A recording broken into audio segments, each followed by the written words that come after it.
agree with that advice as well. So I agree with the advice from this article. And also I secondly agree with Session's advice about restructuring our society. 100%.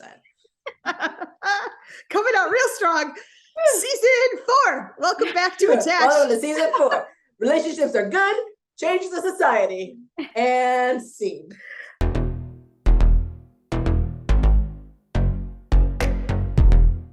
Welcome to Attached, a podcast about the loved ones we're attached to and the good, the bad, and the ugly advice about those relationships that maybe we shouldn't be so attached to.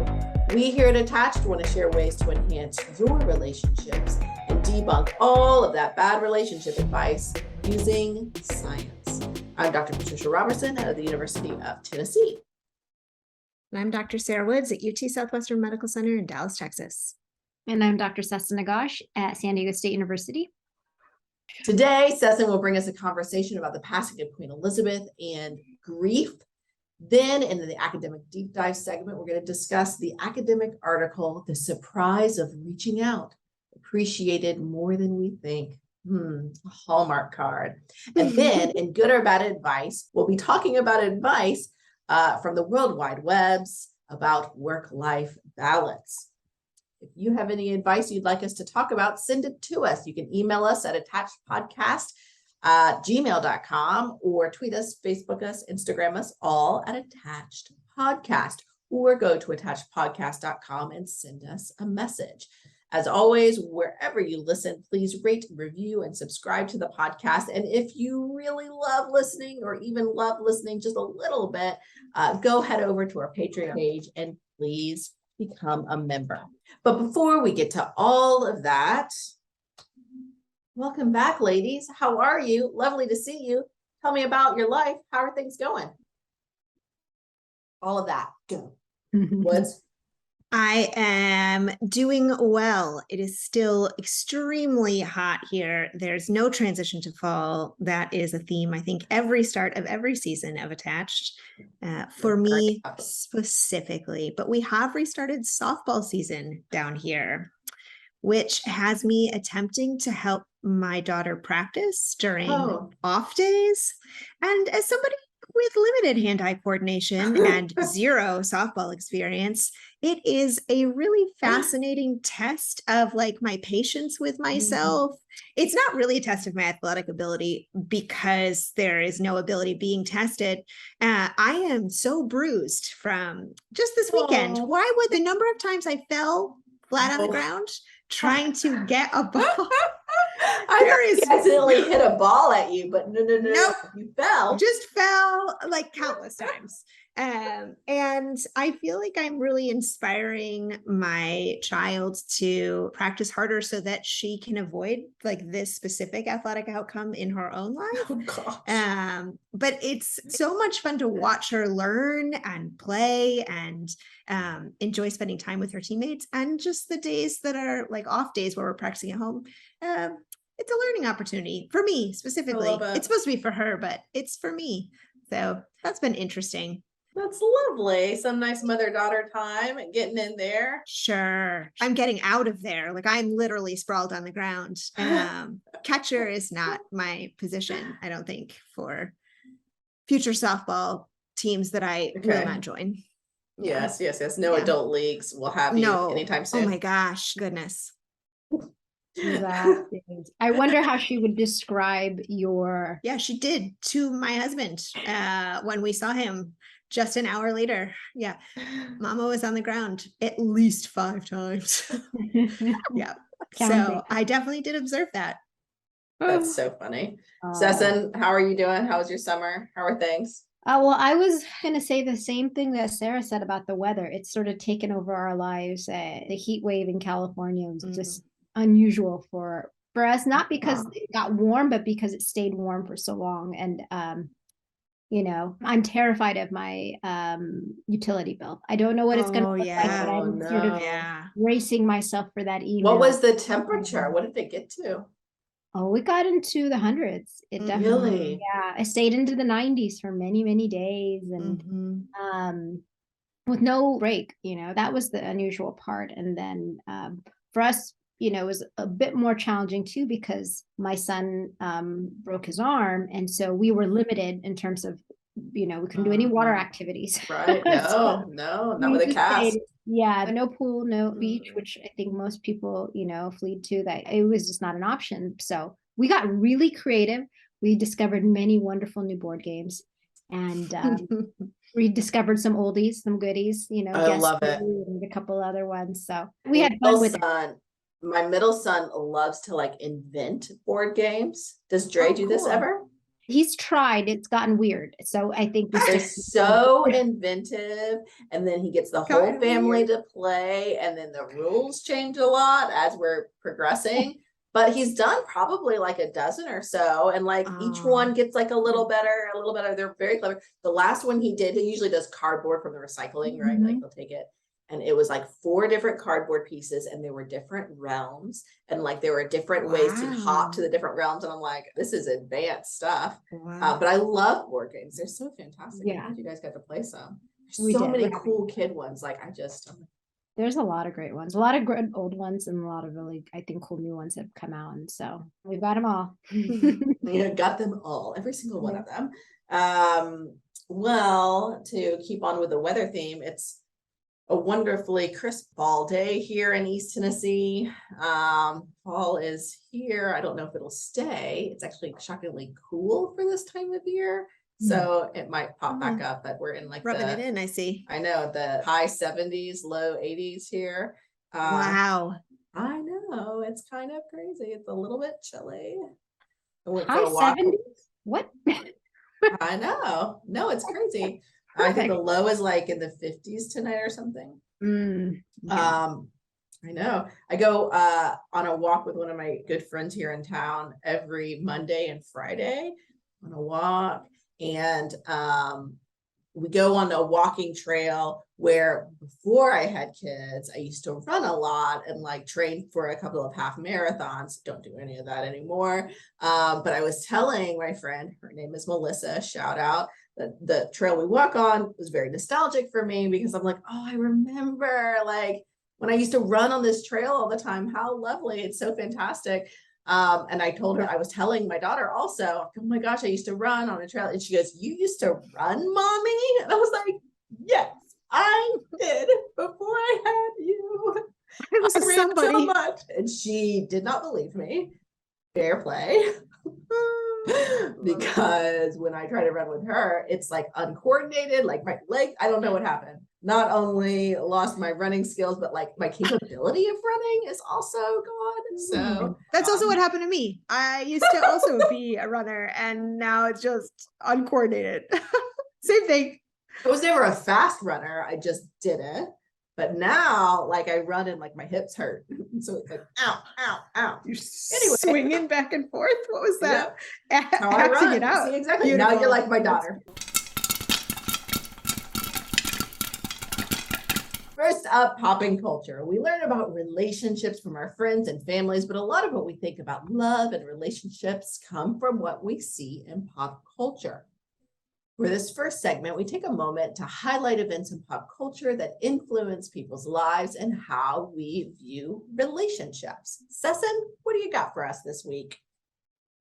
Yeah, so this week I'm going to talk about the passing of Queen Elizabeth II, who passed away recently.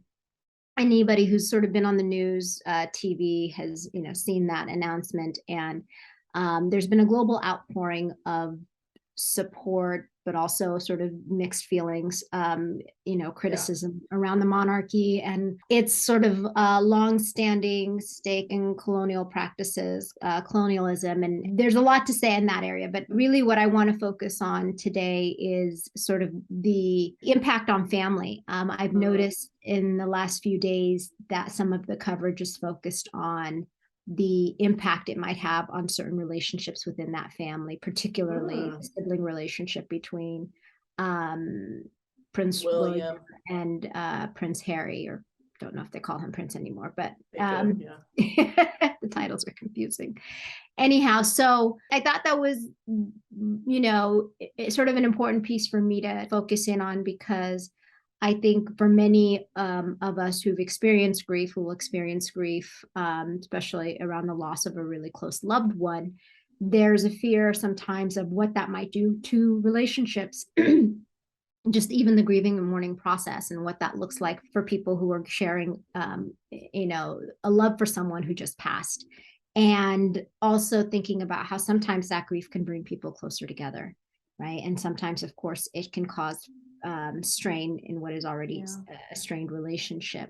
And I thought it was interesting, some of the coverage around sort of, the guessing game that people play with that relationship between the two siblings around, is this one thing that happened going to bring them closer? Is it going to cause a larger rift? I saw a lot of people reading body language. Yeah, a lot of trying to interpret what's going to be the future of the relationship now that, Elizabeth II has passed. And I think, for me, what it struck was this idea that we're supposed to know, like, that somehow that there's a particular way to grieve and that it's going to mean this one thing or another when it comes to how it affects families and relationships. And the truth is, that's just not how grief works. Grief is, of course, for those of us who've experienced it, we know how complicated it is, how painful it is, and how much that has a larger systemic relational impact. And I think what we focus on a lot of the time around grief when we're reading about it and we're experiencing it is like our own grief, right? And on a very individual level. But really, grief is something you do typically with others. It might be siloed in your grief, but it's not something you're experiencing just on your own. Often people are experiencing it as well, but just there's sometimes the fact that people don't come together in their grief, and that can sometimes feel like something that's necessary for us to process and cope, but then it can also complicate our grief and make it harder and leave us feeling really lonely and isolated. And so there's no clear idea of how one should experience grief, how one should come together in grief with others. But I do think it's worth a conversation, right? And I think it's worth more conversations because I think we all experience grief, whether it's of a physical loss, an ambiguous loss. It's a very common experience in all of our lives. And I don't think we always think about what we do with our grief in terms of how we deal with it as a family or as dyads sometimes. Yeah. So it really struck that chord with me yesterday when I was watching people try to make sense of like how it's going to impact these two brothers, and thinking like, gosh, like if anybody knows their own grief, they should realize that it could go either way, right? It could bring people close. It could make it difficult. But I think one of the things I wanted to bring up in our group, in our discussion here, was just some of the ways that you have heard grief be talked about in terms of how people should grieve together with other people or not. I'm wondering if either of you have talked with people about that or experienced that within the families and the people that you work with. Yeah, I think a lot of times there's a pretty common theme around, or there can be, around keeping it positive, so that once someone has passed away, that the goal is to come together and share like positive stories and happy memories. And I think it tends to serve two different purposes: to not speak ill of the dead, to not be talking about negative stories and relationship problems, those sorts of things, but also can serve to sort of suppress grief. Like, we should not be sad right now. We should be focused on the fact that they're in a better place, or that they're no longer suffering, or that we get to be together, or whatever that sort of variation looks like. And for, obviously, grief is not a positive experience. That loss is pretty overwhelming, even when there can be positive moments that you're experiencing during that grief. So I think that's a pretty common theme that I see get tricky really quickly, but can also be sort of a family narrative that people feel very bound to adhere to. And when we are sort of feeling like we're forced to only focus on positive stories of the past, or also sort of how we can sort of pick up and move on and keep going, then we start to really deny the complexity of that emotional experience and the complexity of that relationship as it existed 24 hours ago, a year ago, 10 years ago, right? That those rich experiences, when they're denied, can be really, really problematic. Absolutely. Patricia, did you want to add to that?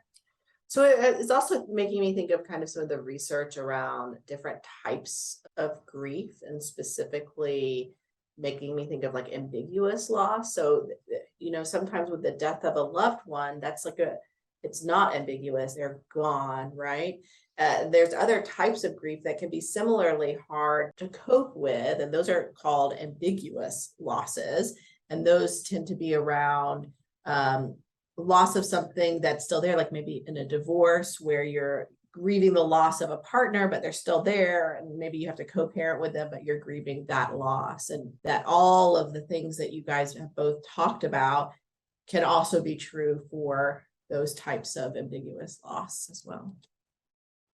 Yeah. And I think something, to keep in mind when you're thinking about like, how do I be in my grief and also know that other people are grieving too? And I think one of the things I see is like, I'm so deep in my own pain and I don't know how to be there for others and theirs. There's almost this idea that you have to be able to show up a very certain way, like, or that you have to keep your grief at bay so you can be there for others. And I think there's something really powerful and there's research to support this about just the way you cope in a relational sort of sense with regards to grief really matters. Some people go into sort of this problem solving or this sort of like everything's going to be okay, sort of this toxic sort of positivity around the grief. Be Make strong, lemonade out of lemons. right? Like it's going to make you resilient or this and that. And so like really recognizing that when you're grieving and just sharing your own grief, you might be validating someone else's, right? And also really recognizing too that, just to share space with someone who's also struggling with the same loss can just really fill that void of loneliness that one feels sometimes when they're grieving, which can, I think, further exacerbate the pain that one feels. Something else that really I think about with regards to grief is just really respecting that everyone will grieve at a different pace and in different ways. And so when coming together as a family or trying to grieve, I think, with other people, just everyone being really respectful of the way the one is grieving, right? Everyone sort of giving each other that space and that time to grieve in their own way and not being really judgmental of that or critical. You're not crying enough, you're not showing enough pain, you're not showing enough this or that, right? And that's like one of the worst things I can imagine someone saying if I was really deep in my pain is to tell me I'm not sad enough, right? Or I'm moving on too quickly, right? So just really being mindful in how we are critical or thinking and about other people's grief and being really mindful not to express that, even if we think it, right? To find a way to cope and manage with however we're reacting to that as opposed to sharing it and perhaps, making it more difficult for the person who's already trying really hard to manage. And just, the other piece is like recognizing that in this time of grief, things could change in terms of, the roles that people play in the family might start to shift, right? The titles might start to shift, whatever that might be. And just to be really patient with each other, because all the change that comes along with the loss of someone, sometimes people have to grow into that change. And it's not something everyone might feel comfortable doing at the same time, right? And so some people, when they lose someone, they don't want anything to change. They sort of want to keep things exactly as they are, in part just to honor the person and feel like they're not moving on or life is going on around them. And other people are ready to make the change, one, sometimes just to cope with it, and sometimes because they feel it's necessary to adapt, right, quickly to move forward. So just recognizing that it's a different experience for everyone. And I just, I think about families that cope collectively, around the same loss that they're having, and just how much compassion and care that, I hope that they share with each other in what is already a really hard time. Yeah, I think that's a really important piece about everybody can grieve differently. And just being mindful and respectful of that, I think, is a really important takeaway.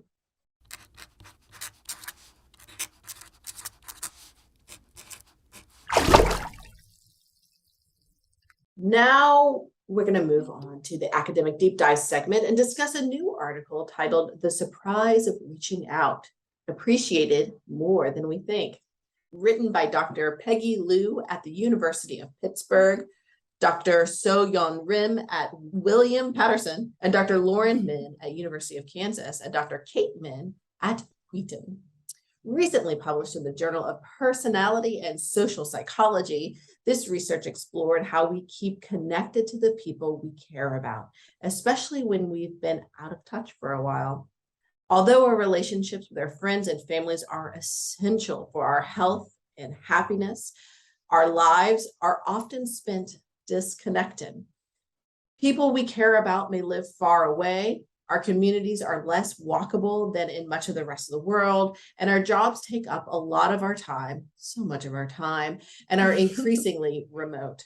In other words, we're not set up for bumping in to other people and have fewer opportunities for spontaneous social interactions. In this culture, intentionally checking in with people we care about may therefore be especially valuable. Relationships take work, as they say. The authors of this paper we're discussing in this deep dive explore the process of reaching out, or gestures of checking in with someone to show we're thinking about them, such as sending an email to say, I'm thinking about you, or sending a small gift. I'm also thinking about just sending a text message. They suggest that it's possible we underestimate how much people really appreciate being reached out to by others. In other words, when we're thinking about a friend we haven't spoken to in a while and think about texting them to say, hi, we might also worry that texting them might be annoying because they're super busy. In general, we struggle to take other people's perspectives. We also tend to be self-critical and think negatively about how we perform in social interactions. Oh, so true.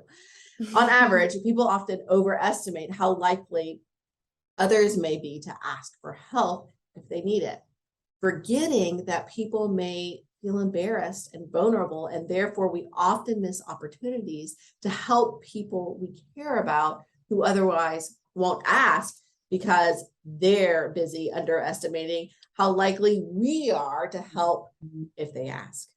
So the big picture, there are a lot of mispredictions that occur in our social interactions. So many, and I'm sure I'm probably higher than average, just to be fair. But Sarah, can you tell us how good are we at guessing how much our friends appreciate being reached out to? Just low key, sorry I didn't text either of you at all this summer.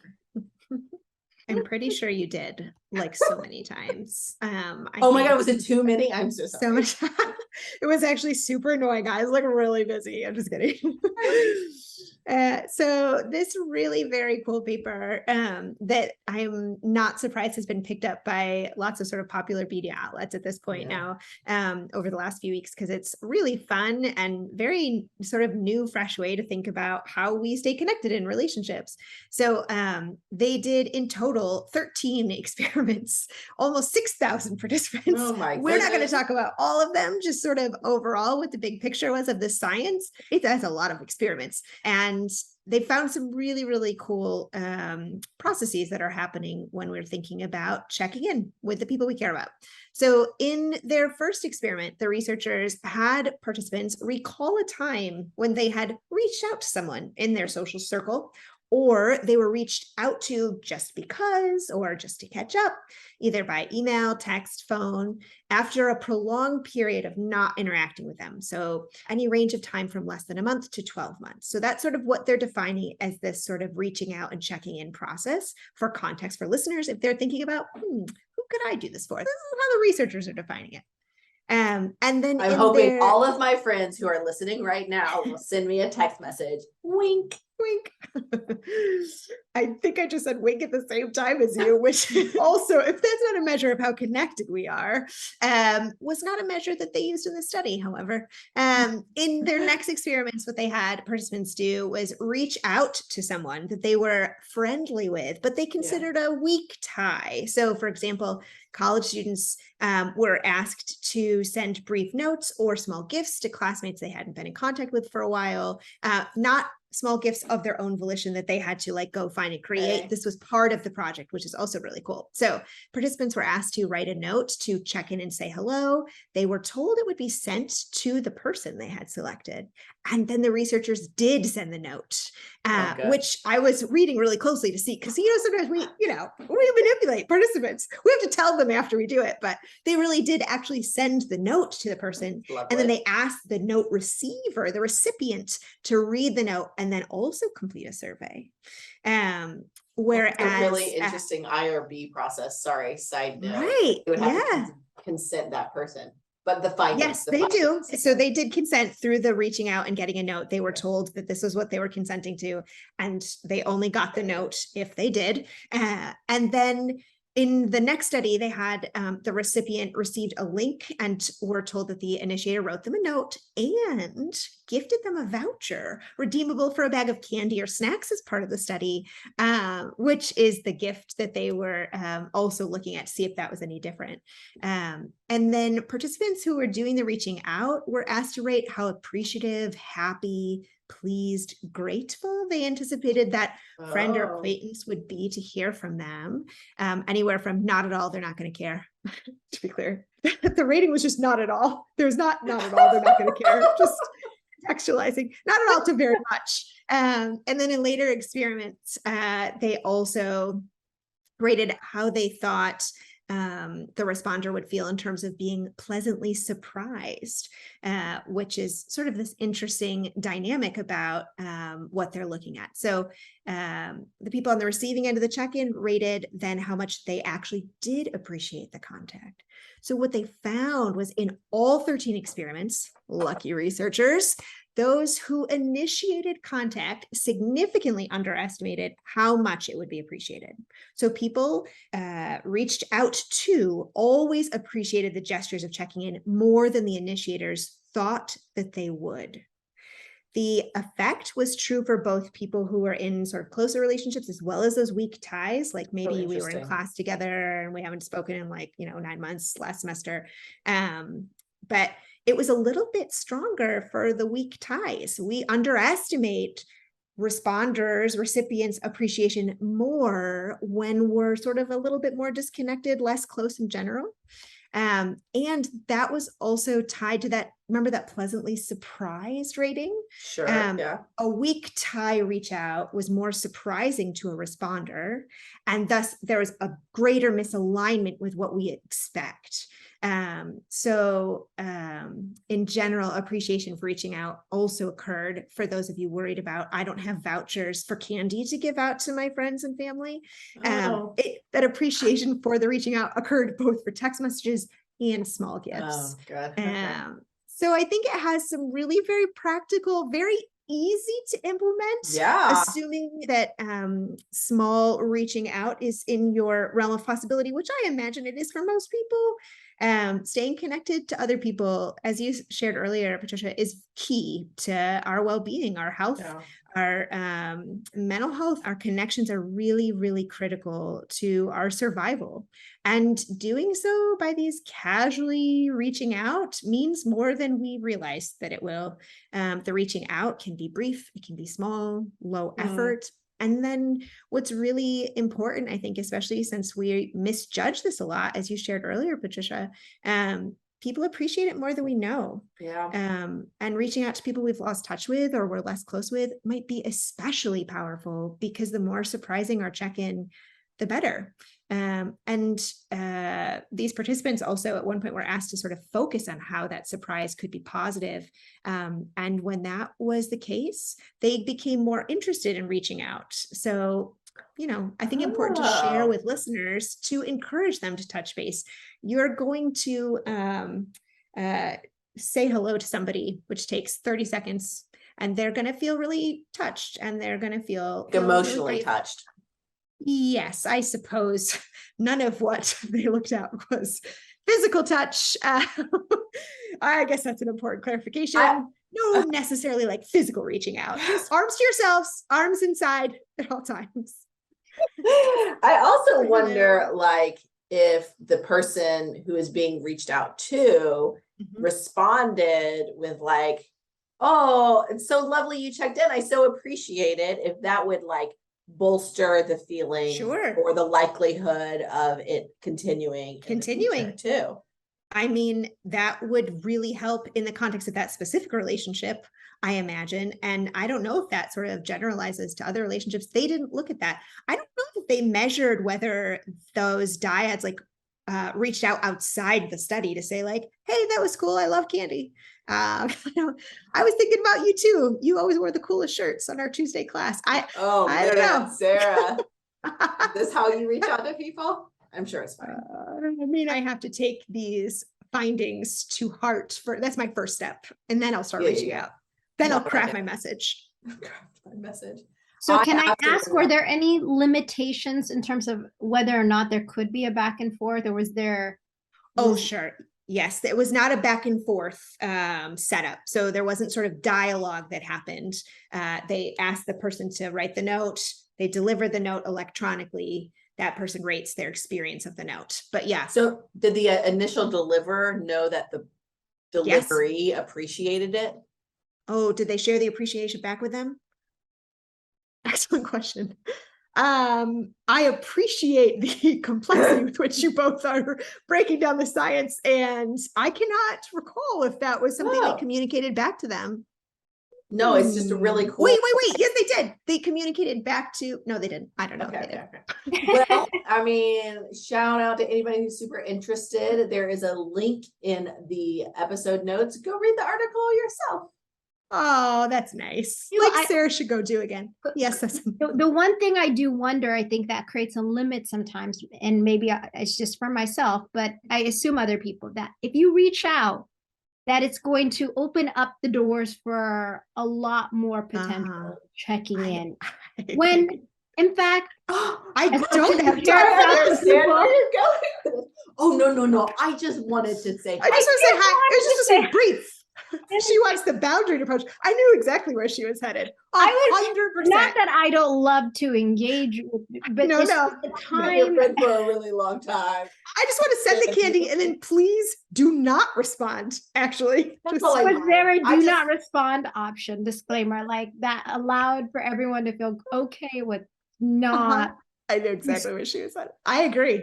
Because the emotional labor, I do think there's these incredible researchers in these 13 experiments, and we walked away like, oh God, they haven't really open up a Pandora's box. This is exhausting. I already am so busy during the day. You know why? Because therapists read this and were like, oh, do I have the capacity to take on whatever that response is going to be? I mean, do you never get those emails from, or people's like, oh, I just wanted to say hello. And then you're like, you just can't say hello back. Nice to hear from you. Hope you're doing well. You have to follow. Why not? Question. There has to be. Why can't How are you? It's so lovely to hear from you. Things are super busy here. Hope all is well. We should catch up more in the future. Like, why not? Oh, I can't do that. That just gives me all kinds of, as like such a dismissive statement. I just. Oh, is it? Okay, wait, never mind. She took it to another level. This is not where I thought she was going. The thing is, I feel like I can't not open it up for more conversation, though the desire is to say, good to hear from you. Let's catch up one day soon. Yeah. Do people do that and feel? Yeah. Like, also lovely to hear from you. Or the text is just like, just wanted you to know I'm thinking of you. Hope you're well.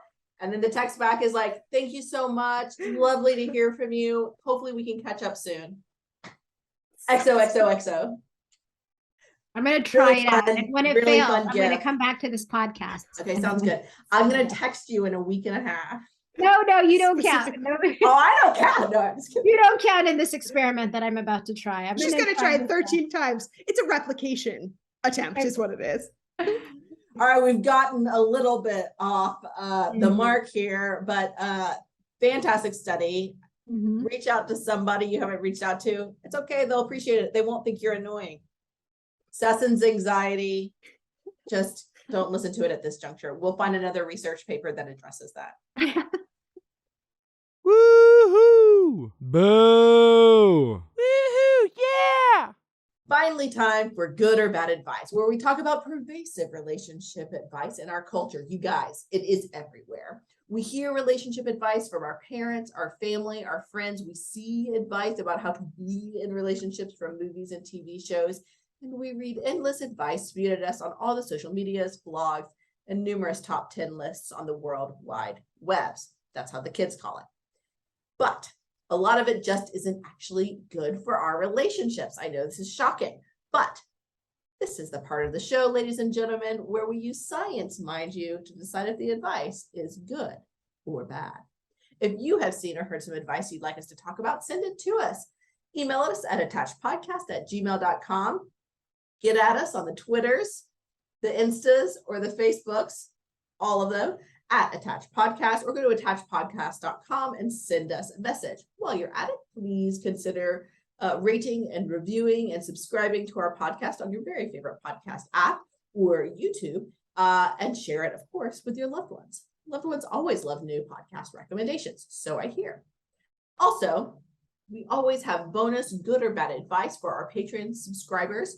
So if you want that sweet, sweet bonus content, please consider becoming a member at patreon.com/attached for a small monthly amount.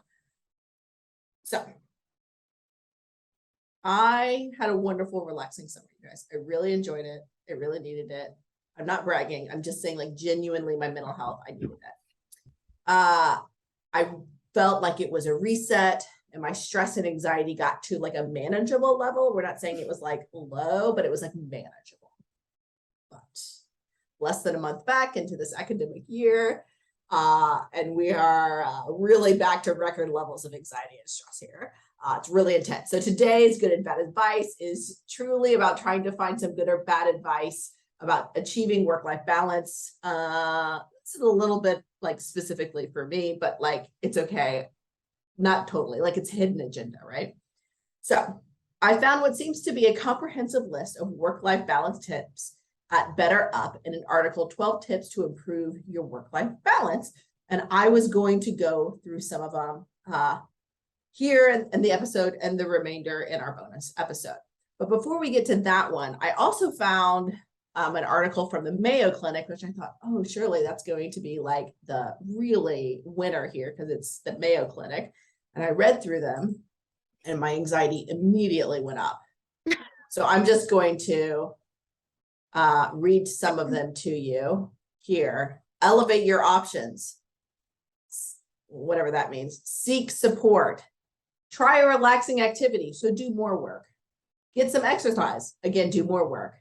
Go get some sleep, again, do less of your work and then get more sleep. And so you're thinking about it. Mindfulness. So I was like, I don't know if that's really the route for me. So we're going back up to Better Up. So what I liked about Better Up, which I haven't really seen, I looked at a bunch of like websites for like tips for work-life balance, is they have some for like in your work, but they also have a bunch that are like work-life balance in your home side, which I had never really seen that before. Usually it's all about like the work side and how to balance that. So we're going to do a little bit of each. Here are some improving your work-life balance at work. Take breaks. Even a 30-second micro break can improve concentration, reduce stress, keep you feeling engaged, make your work feel more enjoyable. I don't know if that's possible. It's especially important to be mindful of this when you're working from home. That's a good point. So take breaks, little micro 30-second breaks. Good or bad advice?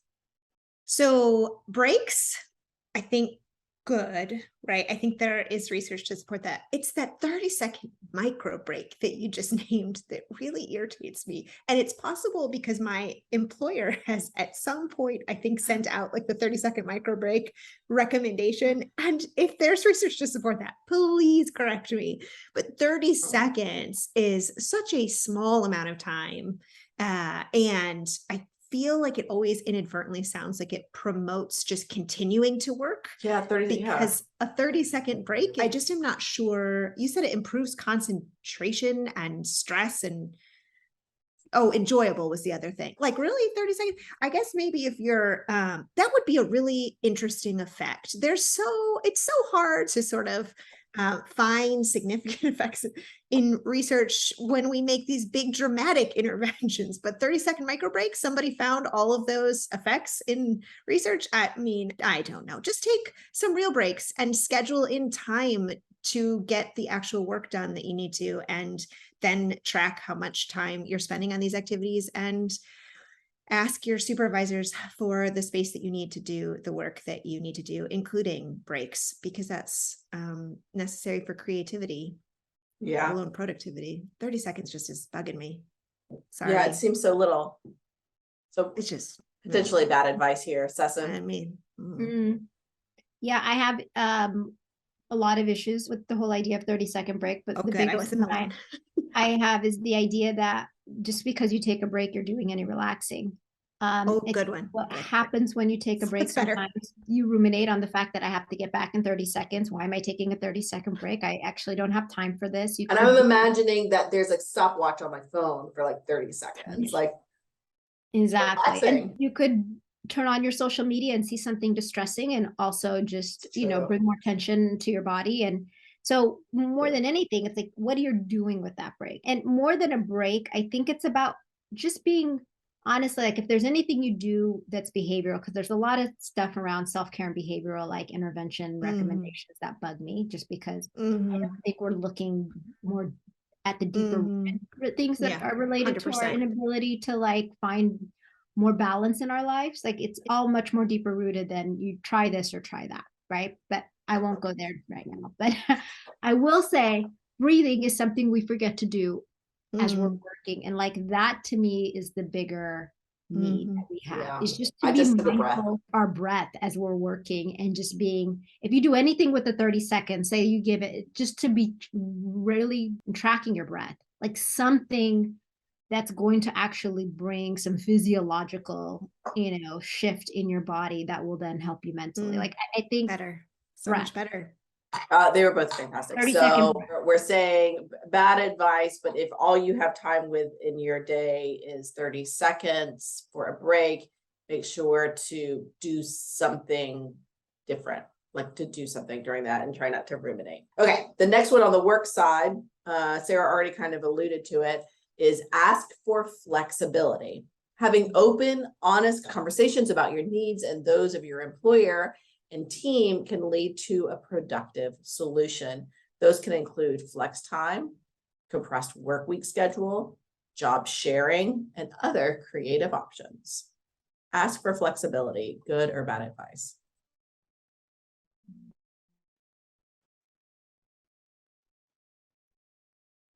Yeah, Woods, sorry. No, that's Woods. okay. Yes. So I'm not sure about what the research says about the asking for flexibility piece. Because I Right. think, again, Sesson was referring in her last response to sort of bigger picture, like systemic issues in like systems of employers and how we treat employees and et cetera. That I don't know, asking for flexibility. I don't know how often like employers are willing to sort of meet those needs, but I do know that there is research to suggest that flexibility in the workspace can be very promoting of engagement in work, of being able to sustain that work, preventing burnout. I mean, some of that research has come out since COVID, right? That people who are allowed to do telework, remote work, it takes out the stress of the commute, and taking out the stress of the commute and the time of the commute and letting people be in their own comfortable environments can really promote people's sense of safety in the workspace, promote their ability to be productive, and just gives them more time in their day. I mean, think how many 30-second work micro breaks you could take if you were not commuting, if you were able to work remotely. So there is definitely research to support that flexibility, and I think it should be even bigger than it probably has been, honestly, based on what we know from the research. So good advice. If you're I would able take good and you feel advice. safe about talking to your employer about it. Yeah, that's the different piece. I'm not sure about what that looks like in the work environment. But Yeah. Sesson, good or bad advice? Yeah, I think asking for your needs to be met is always a good idea in general, right? And I think when you feel particularly safe in a relationship, that can even, you can do that really openly and well. But I think recognizing that a lot of these employer-employee relationships have power dynamics and hierarchies involved. So sometimes when you're asking for your needs to be met, you have to know how that person will use that, Yeah. right?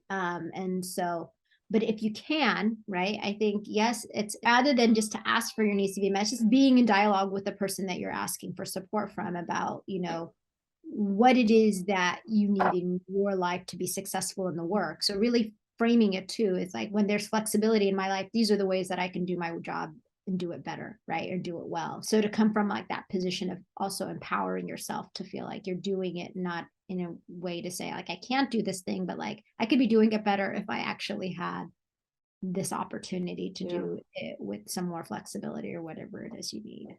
Yeah, the communication is key, and hopefully you have that work environment where you believe that you can have that communication with your supervisors. I'm also thinking about one of my good friends here in town who's a licensed social worker, or actually working towards her licensure. And she was talking about her caseload and how like a ton of people at her work are quitting and how she's just overwhelmed. And I'm like, oh my gosh, what's your caseload? Like 40, 50? And she looked at me, she said 120. I was like, what? That's so many. And yeah, she says she sees like 12 people a day. So many. It's It's not sustainable, and it's really hard in some of these environments to find that. So let's pop over to improving work-life balance at home. Maybe something we're a little bit more familiar about the research about as well. So communicate boundaries so you can truly unplug. Set and communicate your work hours to your colleagues and customers so that you have clear boundaries. This should include when you'll work and when you won't be available to respond. One simple way to achieve this is to set up an autoresponder to alert those who contact you via email that you are offline. This message can also let them know when you'll respond. This removes pressure to keep checking work emails. So set boundaries, communicate boundaries so you can truly unplug, assuming when you're home. Yeah. Good or bad advice? Good advice. I think that's good advice. I don't know about the communicating to anyone that sends me an email that I'm offline. I don't need them to know where I am. I think that's another boundary. You don't need to know anything about what's happening in my life, whether it's a work hour or not a work hour. If I'm working, I don't need to be responding to every single message immediately. And I think that is definitely a contributor to burnout, is a lot of digital communication that people have an expectation then, I think, of quick, very rapid, immediate response. And you can't do the job at hand if all you're doing is responding to other questions that come in like that. So I think clear boundaries are really important. I think communicating that, if possible, if safe to do, is important, but also maintaining them once you have identified for yourself where your boundaries are is really important, because the minute you start blurring that and people get used to you responding any hour of any day, it is much harder to turn it off. It doesn't mean you can't turn it off. And no response is also a boundary. Just because someone's reached out and asked for something at 9 o'clock on a Friday, if you're not night shift that night and it's not an emergency, you don't necessarily need to respond. And I think regardless of how people react to you when you're setting that boundary, doesn't mean that you should not be setting it. I think this is a really important one for work-life balance and how work spills over into our home environments, which is really problematic for family relationships. So very good advice with an exclamation point after that. Sesson? Yeah, I support it too. But I think being really clear in what your expectations or your boundaries are up front can be really helpful, so people aren't sort of confused or surprised by, your lack of response or, the time you take. They may be responding in 2 hours. You may be responding in, 24 hours, and just letting them know that is what I do. And I found when I set that ahead of time, if the situation allows, that tends to really, I think, help someone sort of understand sort of what our boundary is professionally and personally. So it's always, I think, been helpful to me. But I also am in a position where I have some power and can really set those boundaries. So I think there's a privilege there that not everyone has, where there's consequences for other people in ways that there may not be for some of us. So I'm mindful of that too. I think that's really a powerful statement, because I think that is then our role as people in authority positions, even though I'm an assistant professor, I don't have all that much power, but I have power when considering students. So I think for us, it's really important to make sure we respect the boundaries of people who have less power than us. So I frequently tell people, I might email you at crazy times because that's when I happen to be able to get to all of the emails. There's never an expectation that you're going to respond during those times that I email you outside of work hours. I think it's really important for us to model expectations, and hopefully they will go launch into the world understanding what a healthy relationship is with their employer or their superior, and know like what an unhealthy one is. At least it's a hope I have, but I agree. It's some people don't have the power in those, but I think for those who are in power, it is our responsibility to also do that. Last one for this episode, and then again, check out the bonus content for more. Invest in relationships. Lack of strong relationships increase the risk of premature death from all-cause mortality by 50%. That's nearly as harmful as smoking 15 cigarettes a day. I know. So lack of strong relationships. I wonder who they're citing there. We need to go look that up. On the flip side, solid connections and social support can improve health and increase longevity. Make sure to spend your time nurturing relationships that matter to you. If you took the previous step of unplugging, then you'll be able to give more attention to the people you spend your time with. Good or bad advice, Woods? It's fantastic advice. I think it is the advice that founded this podcast. Right? That is exactly what we would always say about how powerful close connected relationships are, that they literally benefit your survival. And setting boundaries around how much work can spill over into those relationships and into your time outside of work, then hopefully creates more space for you to be able to invest in those relationships that are actually literally make or break. Literally make or break. Did So I say it very British? good advice? Well, that's even better advice. Yeah, I know. It's always sounds I don't know. more profound. Sesson, good or bad advice? I think sometimes advice is based on whether or not it's actually achievable. And I hear that, and I think that, it's easier said than done. The structural Strong systemic relationships? Well, no, I'm saying like it would be wonderful and ideal if we could all invest in that way, our time and energy, but there's a lot of demands that we have on our lives, right? And so I'm saying structurally, institutionally, there are a lot of stressors that sometimes are barriers to us investing in the ways that we want. So I guess I heard that and I thought, gosh, wouldn't it be nice if we lived in a culture, in a society that really helped us really nurture that? Yeah. And that's where I was really going. It was like, I think about my own relationships, how much more I would like to invest, but all these responsibilities that sometimes feel like they get in the way of that. Not to say I shouldn't be setting more boundaries, but it would be nice if we lived in a culture where that was centered, right? And that idea of relationships was centered more. It's not though, there's a family friendly and work environments are not the common thing that we see, right? I think we have to, as a larger society, really rethink, like if we're talking about how relationships are literally about our health and our well-being and our literally it's life. It is, yeah. We're definitely not setting our culture up for success in that way, So if we could ban or restrict tobacco, right? Maybe we have a chance to figure out a way to solve for those too. We'll see. Is tobacco banned? No, it's more restricted. That's why I said it's restricted. Oh, okay. You used to be able to like walk outside and find those little machines and, young kiddos could get, it's harder now, right? Am I wrong? I don't know. But yes, Yes. But like all We in started all, on tobacco. We started talking about tobacco and That's being right. worse than 15 but all in all, cigarettes. having strong relationships is good, right? Like that is good advice. I guess if that's the question, yes. It's not like she was saying with such good advice. She would really like to prioritize restructuring our entire cultural priorities. And I don't disagree with that either. I would agree with that advice as well. So I agree with the advice from this article. And also I secondly agree with Session's advice about restructuring our society. 100%. Coming out real strong. Season 4. Welcome back to Welcome Attached. to season 4. Relationships are good. Change the society. And scene. Thanks for listening to Attached. Remember, call us, email us, or get at us on the social medias about any relationship advice you've received that you wonder whether to follow or pass on. We cannot wait to talk.